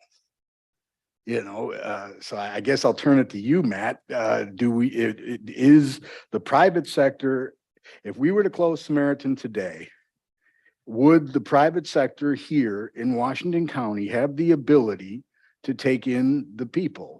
We're not putting people on the street, I guess is my question here, right? I mean, we're legitimately going to have a bed for them somewhere. That's a great question. And not being Whipley and not having a crystal ball, it's very difficult to answer that question. There have been many great comments this evening and on both sides, and that's what makes this such a perplexing issue. Today, the private sector, in quotes, they are not stepping up. And historically, they have not been stepping up because of the state of Wisconsin itself admitted to reimbursement at 77% of the actual cost. I don't know what entity could be in the business for that. Now they're talking 91, and part of the problem that our financial report is late is that we are in the middle of trying to finalize what the state is doing. They say 91%, but they have yet to put a formula together for us to know how that reimbursement will work on the different levels of care within skilled nursing. Secondly, SP payment that we receive is up in the air right now. The Wisconsin Association of County Homes are meeting January 31st to dispute a decision that the state of Wisconsin has made contrary to what they've done in the past with SP. Badger Prairie, Dane County, issued an $8.5 million loss, and supposedly SP will cover that at the cost of all the other counties. We originally started thinking with the preliminary that for 23, we would receive 1.5 million of SP funds. Recently, we received notice that we will have to sacrifice 720 to 730,000 to help Badger Prairie. We're meeting on January 31st to argue about that. Our problem, if I took a step back, is that Title 19 across the nation has never paid their fair share for a product. If they would pay something in the neighborhood of 110 to 115% of actual cost, all the players would be involved. Today, even with their gracious willingness to pay 91%, you're still asking for a direct loss per resident. The other piece is when we talk about competing with the private sector, there, you have to go down two different avenues. Avenue one is the for-profit private sector who pays tax on their business. And I understand, do we want to compete against them?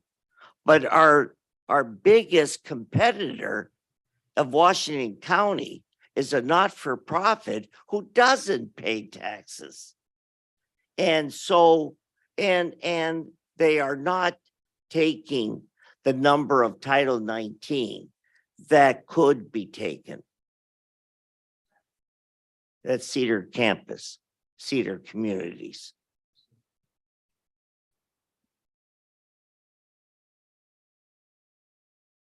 Thank you. In your opinion, Mr. Furno, will staffing get better soon? This is a question because it's been implied that maybe with inflation and maybe the job market slowing, that might actually make the staffing situation improve. However, I seem to understand that there's less people going into this type of nursing. So if you could clear that up, give us some good information.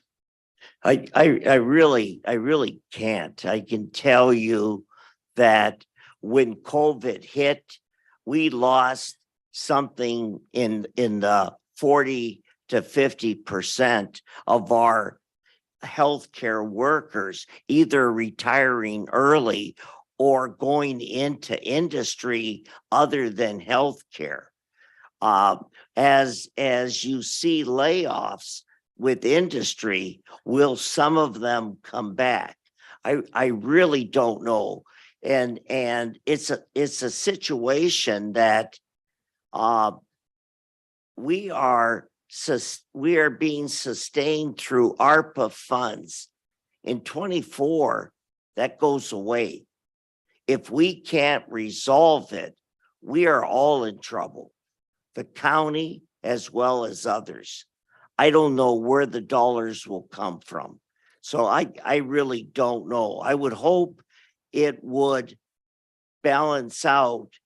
But in the long run, when you look at generations, we don't have enough people to sustain the current program. That is why we went from 131 to 105 to 75.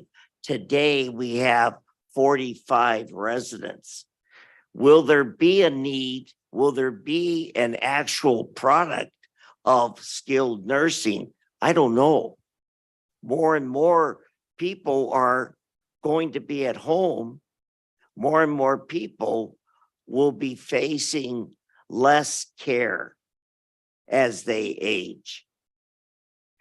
So those ARPA funds that you mentioned, that was $3 million roughly, not quite, I guess, or was that over $3 million that we put out in the last 3 years? 2.7. 2.7. So that's roughly Yeah. $3 million. And that's going to be going away. So That, yes. And the current program ends April 30th. And we are working on a second program utilizing ARPA funds that have not been approved, but depending upon the direction. Because if the board decides that Samaritan is the close, we still have the responsibility of placing today. If you decided to close, I have 93 residents that I would have to find placement for that we are responsible for. And I would have to maintain staff. I could titrate the numbers as the resident population lessens, but it's still a big dollar item. And I guess one more question. So you talk about having to maintain staff, and I think that leads us to perfect segue into my next question. If we are not able to secure the ARPA funds, and if we end up where staff is not receiving the extra incentive that they've been receiving, roughly just under $1 million a year for the last 3 years. And if that goes away and the staff at some point, if you run down to a certain level of staff, would that put us in jeopardy as far as the state coming in or leaving us without enough staff? I'm sure there's regulations that require us to have so many staff. Yes, with especially skilled nursing, Exactly. we have a myriad of regulations, and the state would come and would be involved, and the county would receive forfeitures that would be quite high for penalties, because we are obligated to care for these residents until we find and secure placement. Okay, well, I guess having said all that, I hope that clears up a few questions. I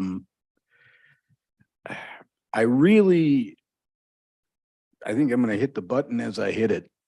You know, I could go either way on the money for the extra study, but what I'm hearing here is the longer this thing goes, or the more there's a lot of risk involved, a lot of risk. If we don't keep current staffing, and if we run out of money and all the rest of that, we can be in heap doo-doo.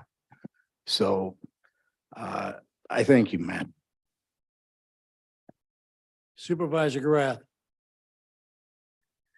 Okay, so I think we need to get back to the core question of the night, which is, are we going to be able to fully do our job as an ad hoc committee?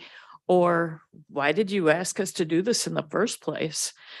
So the extension of time we would need either way, because some of the things that Matt talked about, that Whipfly does not have the information yet due to the state. We don't have the information that we have already requested from them. So either way, we would need an extension of time, and depending on the state, I guess, we certainly don't want to go further than the 90 days. I don't know how, they'd have to figure out something before then. But I'm just saying we still would need an extension. So we realize that the skilled nursing is going down, the need that basically overall across the country, it seems, skilled nursing is phasing its way down and maybe out, or maybe just for a core number of people that need that specialized care. I don't know. We'll have to see what the future brings. Assisted living is going up. And that's why we're trying to look at options that are flexible. The Title 19 reimbursement was 77%. It's gone up to 91%. And as Matt said, we don't know exactly how that splits out yet, but it has gone up. And so we do want to look at the numbers based on that. And actually, if the reimbursement, like he said, if the reimbursement was high enough, it'd be a moot point, because private industry, private companies would take this over, they would do their job, and we wouldn't need to. But as it is, we do have a population, we will always have a population of people who cannot afford to pay 2 to 3 years private pay before they're taken care of. And these people are truly helpless. These aren't people that can go out and fix this problem themselves. They're elderly and they may have, medical issues and whatever, and they truly are helpless. And to me, if you're going to help anybody, it's the people who truly need it. So really, we're only asking to be able to finish the job that you gave us to do. That's all we want to do. We may come back and say, we can't solve these problems. I mean, we're looking at the staffing issue too, and trying to explore every possibility on that. And we want to bring back to you our best recommendation of how we think we can go forward. You know, hopefully we'll have something that would be sustainable. And if it isn't, then, you know, our recommendation would be, sorry, we failed, I guess. But I don't like to fail, so going to certainly try not to do that. So we just really want to be able to finish the job and give you our best recommendation, and then let everybody discuss this, should we or shouldn't we be in the business, and make that decision at that point in time. Especially since, like I said, we don't have the information we already requested. We have to have an extension anyway, so just let us do the job. That's all we're asking. Thanks. Mr. Chairman, point of clarification. Yes, sir. Are we voting on the extension and the 30,000 together, or are those No, separate they'll be issues? separate items. The first thing on the discussion, which should be the focus of the discussion here, is the $30,000. After this activity is done here, this resolution, then we will go to the request by the Samaritan Ad Hoc Committee for an extension of time. Thank you for the clarification, Mr. Chairman. Yes, sir.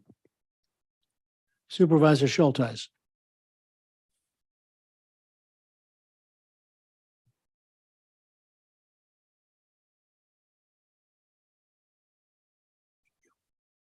Thank you, Mr. Chairman. I just want to thank Supervisor Gurath and Supervisor Bossert again for working hard, digging in and looking up lots of research. It's greatly appreciated, and those others that are on the ad hoc committee. For those of you who couldn't attend the ad hoc committee or didn't watch the YouTube replay, there's a couple other things I'd just like to mention and bring up that we discussed. So one of them that Supervisor Gurath talked about was Monroe County and them building the new facility, and they did the cheaper version, for lack of better quick terms. They were already on the tax levy. We did also learn that evening, though, however, they've already had to close one of the wings of the nursing home because they don't have the staff. And we also learned that because they built smaller they didn't build storage or a garage, that they also are going back to the board to put on additions. So they're going to go back to the board for more money.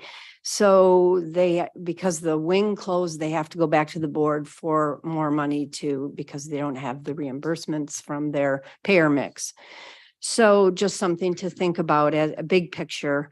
Again, and I think staffing is huge. We could build it and they won't come because we can't staff it, not for any fault of ours or anyone else's, just that's just the reality. I also mentioned at the meeting that I have a friend who owns a home health agency, and asked him how real the CNA shortage was, and particular the CNAs. And he said, it's not just here, it's not just Wisconsin, it's all over the nation. So there's a huge staffing shortage, and they're not going to the schools for the $15, $16 hour jobs to become a CNA.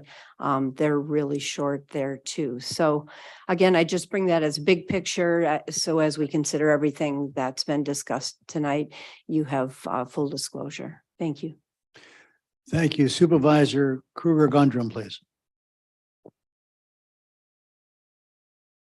I just wanted to address a little bit about the staffing issues, which we don't really know where that's going. ARPA funds are intended for the losses due to COVID. And we should be using those ARPA funds for that and for the Samaritan, because that is where we're incurring the losses. But instead, we've taken that money and we've expanded it into many different areas. I also wanted to point out, and this, I'm getting ahead of myself because I wanted to stay on the fact that the $30,000 is really all we should be talking about tonight, whether we need to get that additional information or not. But a lot of questions are brought up by a number of other people. I do want to point out that ARPA funds will not be available to anybody else either after 2024. So that's going to change the whole staffing issue as well. I don't know how. I don't know what it means to Washington County.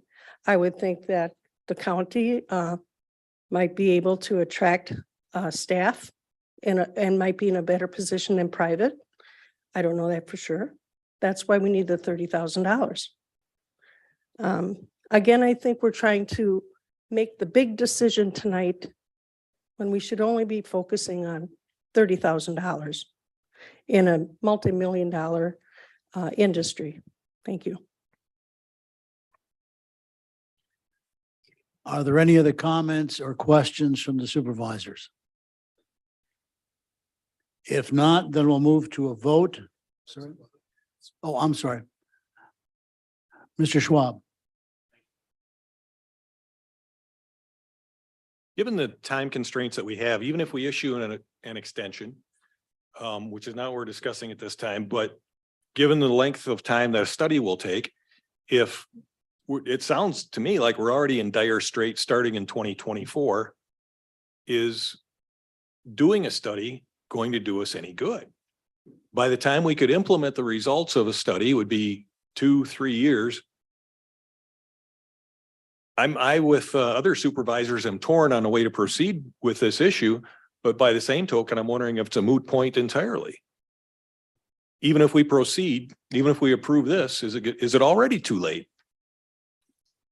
And I'm not sure that anyone can answer that question, but that's a serious concern of mine. Thank you. Any other questions or comments?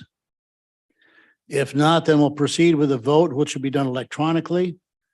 The question is a general fund transfer of $30,000 for additional studies of Samaritan Health Center. I'm sorry. Yes. I just do want to make one more statement that has not been made, that we represent our constituents. We don't represent another supervisor's opinion, our county exec's opinion, maybe a chair's opinion. We represent the people who elected us, our constituents. So please keep that in mind when you vote.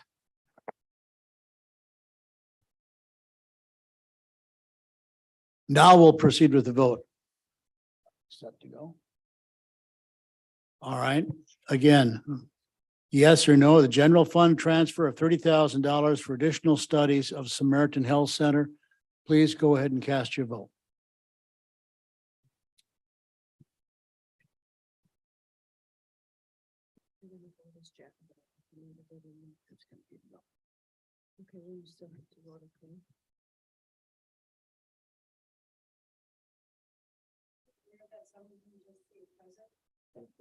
You have to push president. And you're doing this one? Yes.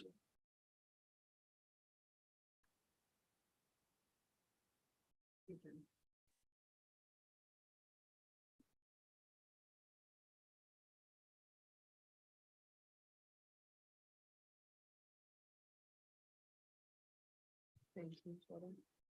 Okay, great.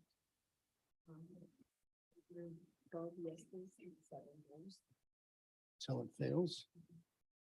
All right, we have 12 yeses and 7 noes, so the action fails. With that, we will go back to the scheduled agenda to the request by the Samaritan Ad Hoc Committee for an extension.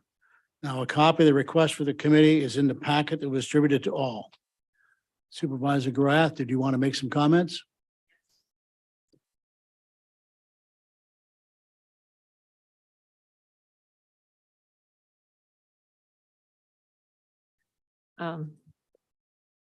Okay, so like I said, we requested information from Whipley. We requested projections, operating costs and profit and loss, basically, for like 3 or 5 years. In the case of a renovation, in the case of a new build, for 1 year out in the case of closing. So there's, I think, some other things they're working on for us. So basically what Matt was talking about before with the split, how they handle the money. So without that information, we will not be able to meet the deadline. So we would need an extension. I don't know what kind of time frame we would need at that point. I mean, at least 60 days.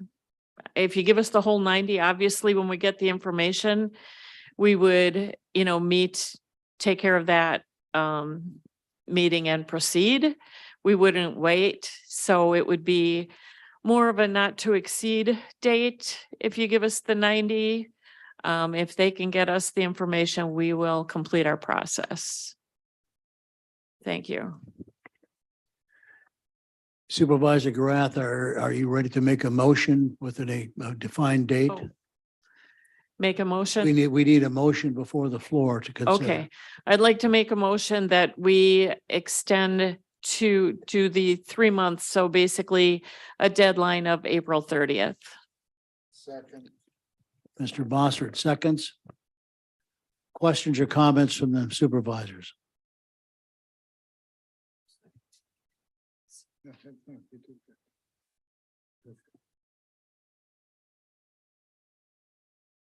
Mr. Gallants. Thank you, Chair. So you're referring to the current contract with Whipley, the 19,000 some that was approved out of the strategic fund 2 months ago.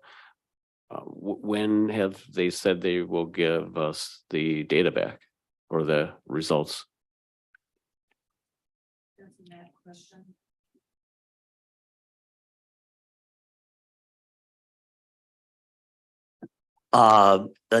They don't have the information because the state doesn't, and so we are waiting for the state. 3 months would be a safety margin. We could have it done in 2 months. It's a matter of, will the state come up with final decisions as to reimbursement and SP. And that's what you referred to earlier, the targeted 91%, but we don't know the details of what that is or if it truly will be 91%. Well, it will be 91, but we're not certain. For each case, will we receive the 91 depending on the formula? Thank you. Yes. Other questions or comments from the board? Hearing done, then we will vote yes or no for a 90-day extension of the ad hoc committee's research and study. Again, we're voting electronically. This would be to grant a 90-day extension.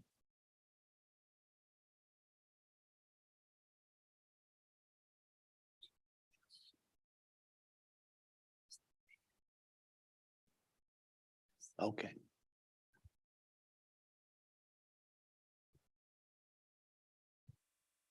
With 19 votes, we have 17 voting yes, 1 voting no, and 1 abstention. So a 90-day extension is granted to the ad hoc committee.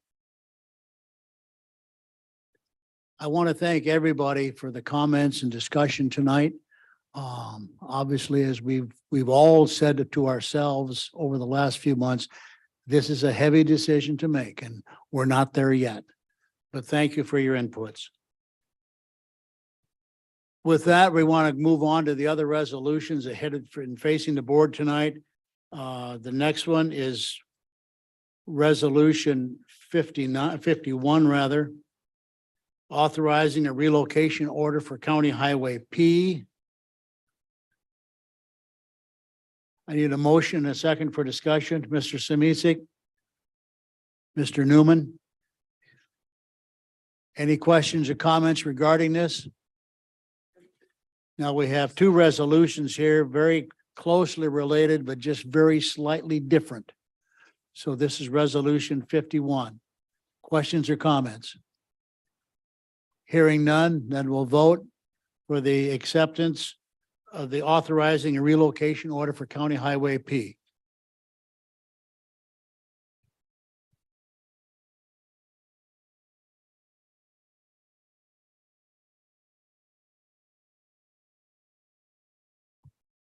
I see Mr. Bossett is left, so that puts our numbers down to 18, so it's a unanimous vote for that resolution.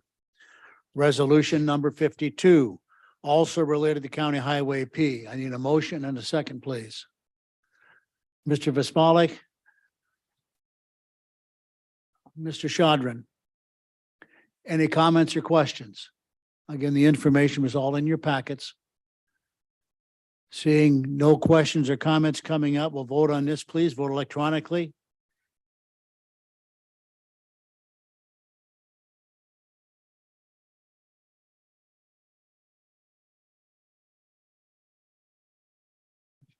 Right. All right, the vote is electronically and it's unanimous to authorize that resolution.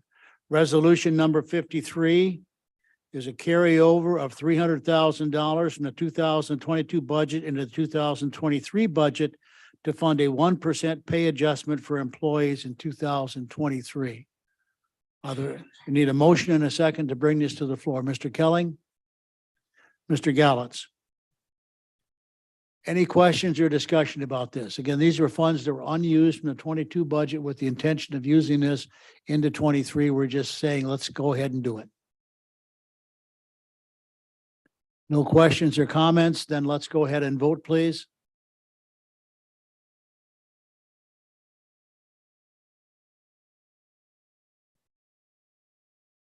Again, the vote is unanimous. That is passes.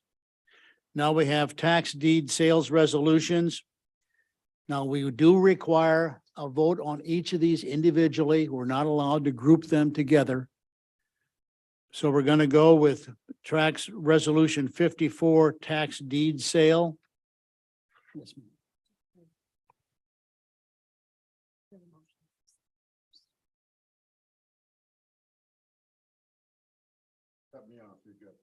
Oh, okay, all right.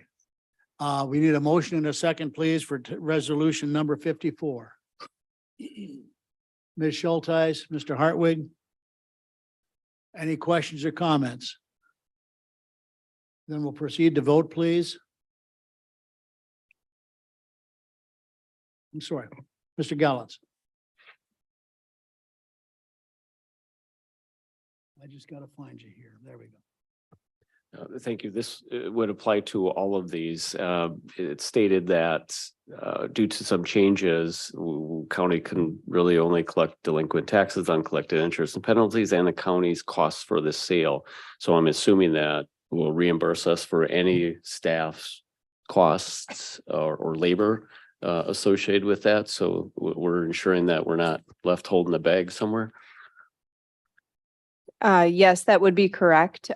Previously, we used to be able to be in, we would keep all of the proceeds unless it was a primary residence for a prior owner. With recent law changes, we are now only able to recoup time, any costs that we put into the properties, mileage, expenses, interest penalties and such that's owed to us.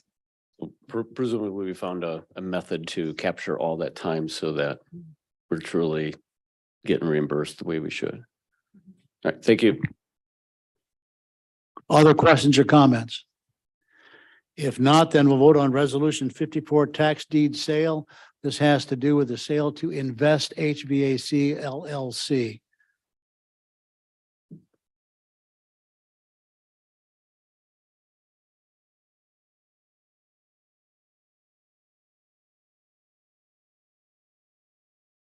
We had 17 now?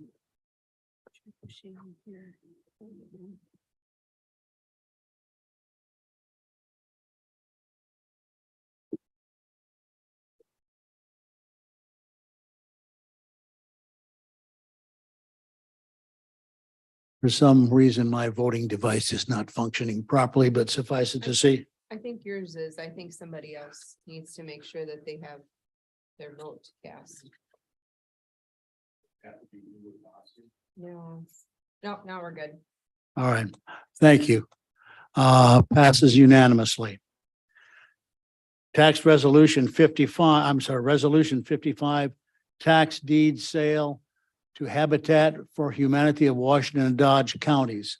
I need a motion and second, please.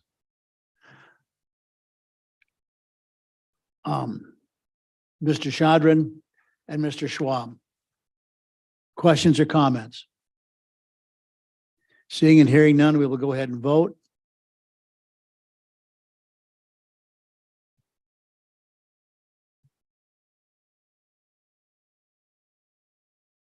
Again, we're having one show up as being, there we go. All right, we're all there. Passes unanimously. Tax deed, I'm sorry, resolution number 56, tax deed sale to Futures Freedom LLC. A motion and a second, please. Mr. Hartwig, Ms. Schulteis. Questions or comments? Seeing none, we'll vote, please.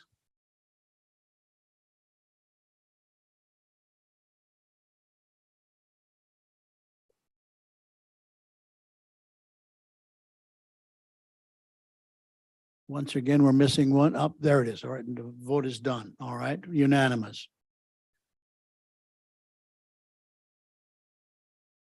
Resolution number 57, tax deed sale to Automated Manufacturing, Inc. A motion and a second, please.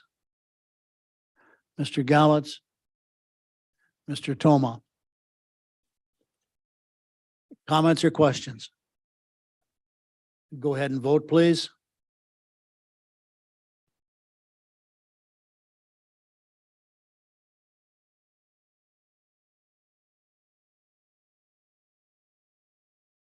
The vote is unanimous.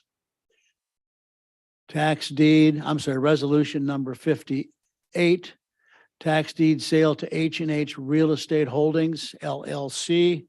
Is there a motion and second, please? Mr. Vispalik, Mr. Samisek. Questions or comments? Hearing and seeing none, we will go ahead and vote, please.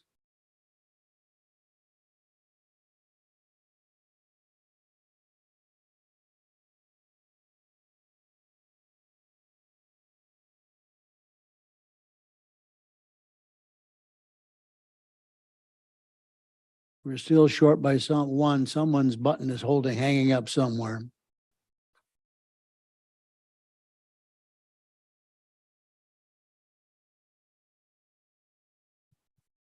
Would you check again, please, to make sure your indicator is telling you have voted?